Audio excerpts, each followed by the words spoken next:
Hello everyone, कैसे हैं आप सब लोग। उम्मीद करता हूँ आप सभी लोग बढ़िया होंगे। हम लोग भी एकदम अच्छे हैं यहाँ पर। तो आज यार बहुत दिन बाद एक न्यूज़ अच्छी सुनने को मिली, तो मुझे लगा क्यों ना आप लोगों से शेयर की जाए। बहुत लोग H1B के बारे में सुनने को बेकरार हैं।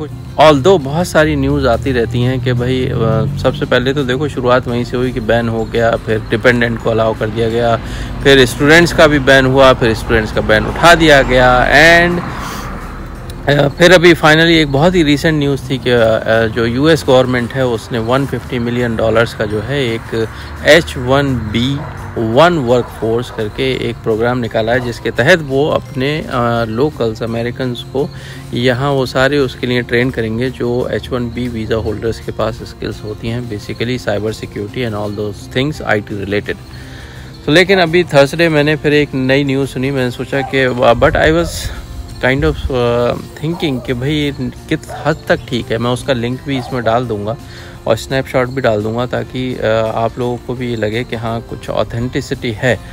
एंड देन अभी न्यूज़ वो न्यूज़ मैं आपसे शेयर करने से पहले कहूँगा दोस्तों, मेरा नाम है मुजम्मिल, मैं इंडिया से हूँ और पिछले 10 साल से यहाँ अमेरिका में साइंटिस्ट हूँ।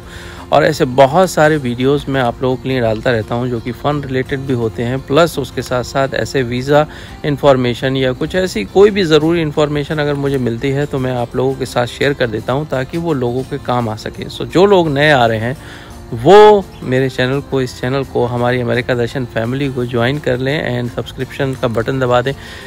साथ ही साथ जो बेल आइकन है उसको दबाना ना भूलें ताकि आपको सारे नोटिफिकेशन मिलते रहें। हाँ, इसमें एक और चीज़ ख़ास है कि इसमें मैं क्वेश्चन आंसर सेशन आप लोगों के साथ करूँगा। मैंने 3 सवाल आज के लिए पिकअप किए हैं जो कि बहुत ही बढ़िया हैं और इतने उम्दा सवाल हैं। सो हो सकता है कि आप लोगों का सवाल इसमें हो, जिन्होंने सवाल पूछे हैं। सो वो ये वीडियो ज़रूर लास्ट तक देखें क्योंकि मैंने सवाल जवाब का जो सेक्शन है वो लास्ट में रखा है। सो फिलहाल हम अपडेट से शुरू करते हैं।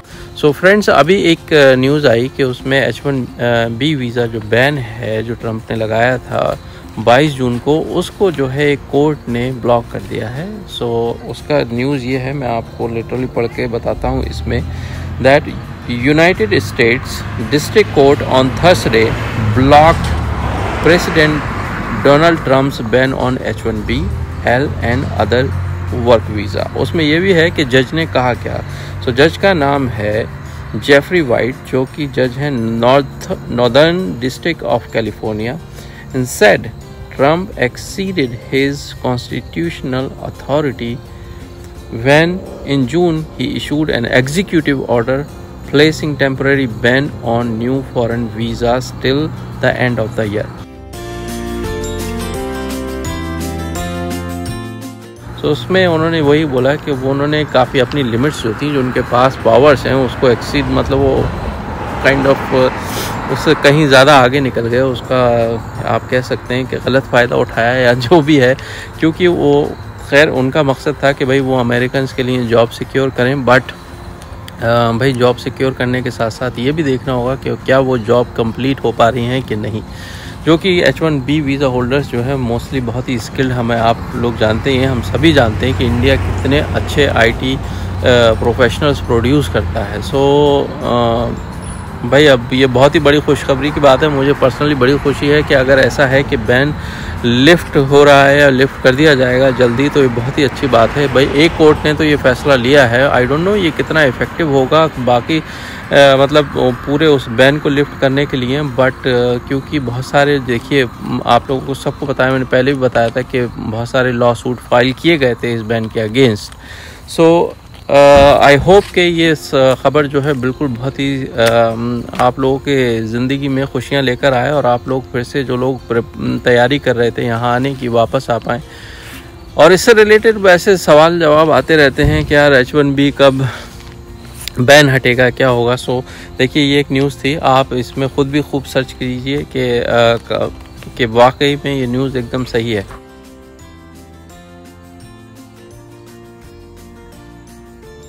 यहाँ से शुरू करते हैं हम अपने सवाल जवाब का सिलसिला। और बड़े ही अच्छे 3 सवाल हैं जिनका मैं आप लोगों को एकदम डिटेल में जवाब देने वाला हूं। तो पहला सवाल है, किसी ने पूछा क्या अगर हमारे पेरेंट्स को अंग्रेज़ी ना आती हो तो क्या हम उन्हें यूएस में ला सकते हैं, यूएस बुला सकते हैं? सो यस, उसका आंसर है जी हाँ, आप बिल्कुल ला सकते हैं। आपके पेरेंट्स का यहाँ पर आना, उससे उनकी भाषा का कोई दखल अंदाज़ी नहीं है उसमें।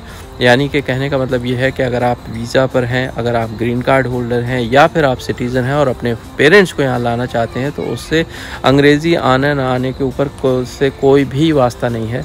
तो उनको बिल्कुल भी अगर अंग्रेज़ी नहीं आती है तो कोई बात नहीं है, बिल्कुल वो आ सकते हैं। मैं आपको अपना एक एक्सपीरियंस बताता हूँ। हम जहाँ पहले अपार्टमेंट में रहा करते थे तो वहाँ बहुत सारी चाइनीज़ फैमिली रहती थी।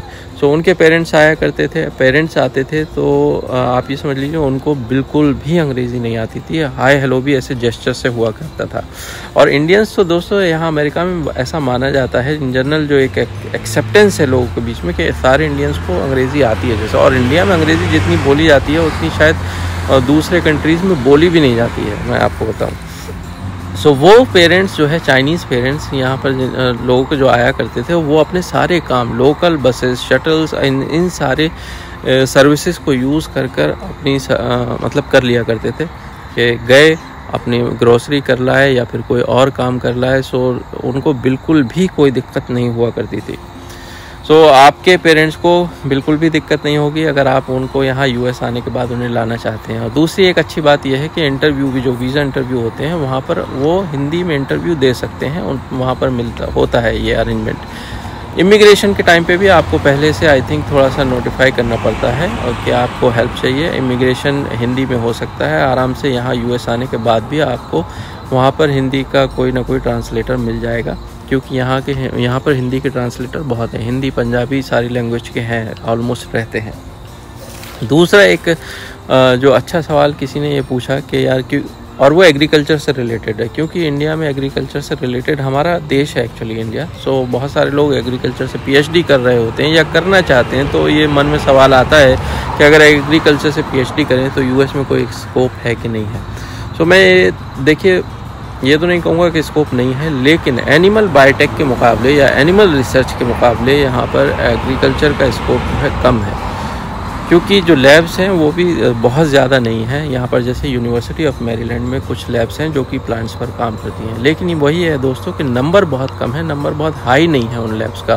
सो क्योंकि जो एनिमल रिसर्च है उसमें फंडिंग काफ़ी ज़्यादा है मुकाबले एग्रीकल्चर के। सो इसीलिए जो ज़्यादातर लोग पिक करते हैं जो अपने पीएचडी के लिए फील्ड, वो एनिमल बायोटेक से करते हैं। एंड जिन लोगों को रियली एग्रीकल्चर में शायद बहुत इंटरेस्ट है वो लोग एग्रीकल्चर से फिर ज़रूर पीएचडी करते हैं, और करना भी चाहिए अगर किसी का इंटरेस्ट बहुत ज़्यादा है। एक तीसरा सवाल ये है कि एक बंदे ने पूछा है कि अगर मैंने पीएचडी इकोनॉमिक्स में अगर एडमिशन लिया है तो क्या वो मेरा सही स्टेप है कि नहीं। तो मैं कहूँगा बहुत ही अच्छा स्टेप है आपका, क्योंकि पीएचडी इकोनॉमिक्स में अगर आप कर रहे हैं तो बहुत स्कोप है यहाँ यूएस में भी, बहुत ज़्यादा स्कोप है आफ्टर पीएचडी। अगर आप पीएचडी यहाँ करने आते हैं तभी भी। आपको याद होगा कि लास्ट ईयर का जो नोबेल प्राइज़ था वो अभिजीत बनर्जी जो यहाँ एमआईटी के प्रोफेसर हैं उनको मिला था, इकोनॉमिक्स का जो नोबेल प्राइज़ था। एंड उससे पहले भी डॉक्टर अमर्त्य सेन को मिल चुका है इकोनॉमिक्स में नोबेल प्राइज़, वो भी हार्वर्ड में प्रोफेसर थे। तो आप इन चीज़ों से मैं मतलब इसलिए बता रहा हूँ कि आपको अंदाज़ा हो जाए कि इकोनॉमिक्स यहाँ पर बहुत ही स्ट्रॉन्ग सब्जेक्ट है और बहुत ही स्कोप है उसका यहाँ पर, अगर आप पीएचडी कर रहे हैं या एमएस कर रहे हैं। सो बहुत ही अच्छा स्कोप है। अगर आप चाहते हैं कि यहाँ आप इंडिया से अगर पीएचडी कर रहे हैं, यहाँ आने के बाद पोस्ट डॉक करना चाहते हैं, तो मैं आपको कुछ उसमें ऐसी राय दूंगा कि फर्स्ट ऑफ ऑल पीएचडी में कोशिश करिए कि आपके पब्लिकेशन अच्छे आए। दूसरा ये कि अगर आपको कोई भी अपॉर्चुनिटी मिले कि आप यूएस में आ सकते हैं किसी कॉन्फ्रेंस में या फिर कहीं इंटरनेशनली आप कहीं बाहर जा सकते हैं कॉन्फ्रेंस में, तो ज़रूर जाइए, क्योंकि ये जो टाइम होता है कॉन्फ्रेंसेस में लोग जाते हैं, वहाँ कनेक्शंस बनते हैं, आप अपने आप को इंट्रोड्यूस करते हैं बड़े बड़े प्रोफेसर्स के साथ। और अगर आपके साथ किसी का अच्छा कनेक्शन बन गया तो हो सकता है कि वो आपको अपनी लैब में कोई पोस्ट डॉक फेलोशिप की जो है पोजीशन ऑफ़र कर दे। सो ये कनेक्शन बनाने का बड़ा अच्छा ज़रिया होता है कॉन्फ्रेंसेस में जाने का।